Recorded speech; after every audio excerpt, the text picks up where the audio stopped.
नमस्कार, मैं सीपी गंगवार आपका पुनः स्वागत करता हूं रामराज स्टेनो क्लासेस पर। रामधारी गुप्ता खंड 1 के डिक्टेशन प्रतिलेखन संख्या 6 तक अपलोड कर चुका हूं। आज 7वां डिक्टेशन है, तो डिक्टेशन लिखने के लिए तैयार हो जाइए। एक्चुअल डिक्टेशन स्टार्ट होगा 5 सेकंड बाद।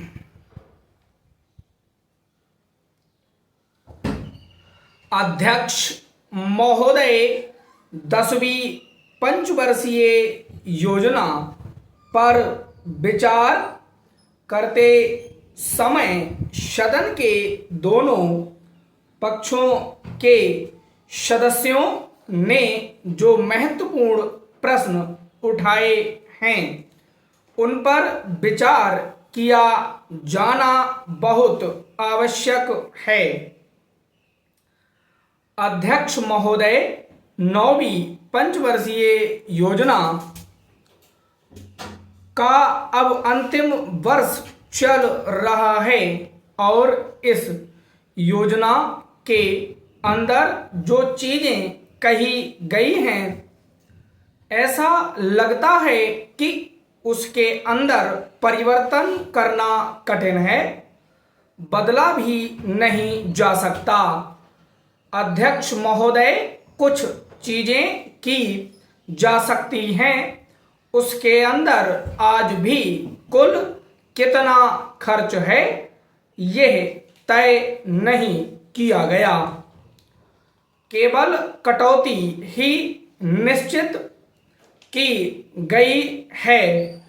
शुरू में मैं यह कहना चाहता हूं कि यहाँ पर कुछ सदस्यों ने जो यह प्रश्न उठाया था कि इस पंचवर्षीय योजना का आशय कुछ सरकारी पक्ष से भी बताया है।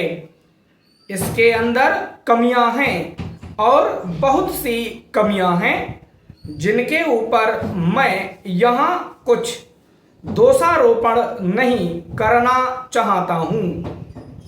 मैं चाहता भी हूं कि इस तरह से प्रश्न ना उठाए जाएं तो ज़्यादा अच्छा है।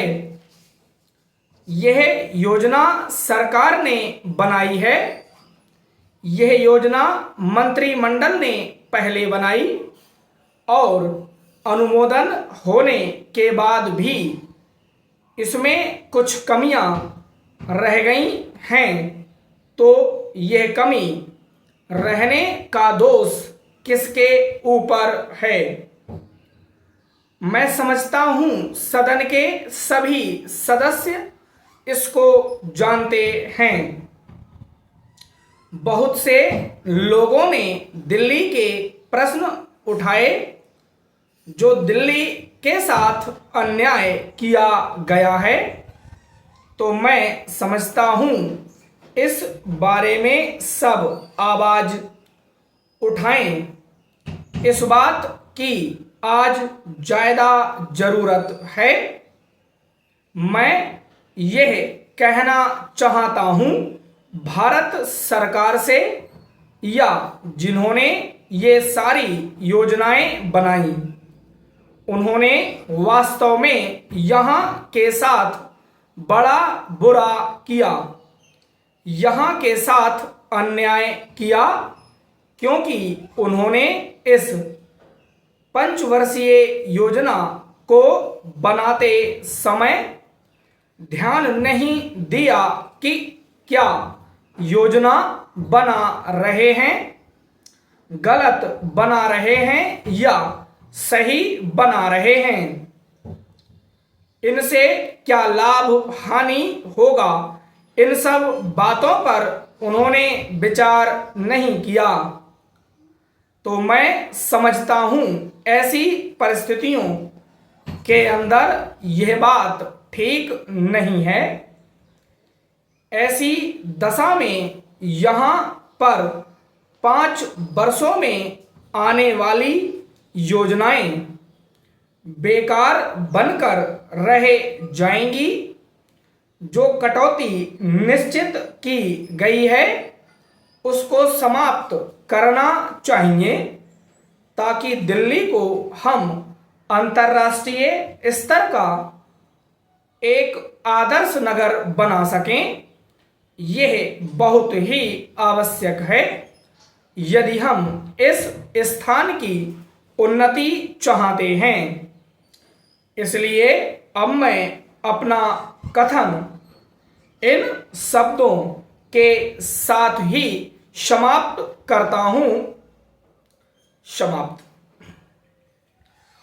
उम्मीद करता हूं हमेशा की तरह डिक्टेशन आज भी लिखा गया होगा। अगर डिक्टेशन लिख लिया है तो इसे पढ़ें। पढ़ना जरूरी होता है, पढ़ना ही चाहिए। अगर डिक्टेशन नहीं लिखा गया है तो आप इसकी स्पीड कम कर लें। 0.75 करने से 60 वर्ड्स पर मिनट हो जाएगा। तब लिखें डिक्टेशन और पढ़ें। इसके बाद फिर एक्चुअल डिक्टेशन 80 वर्ड्स पर मिनट का लिखें और पढ़ें।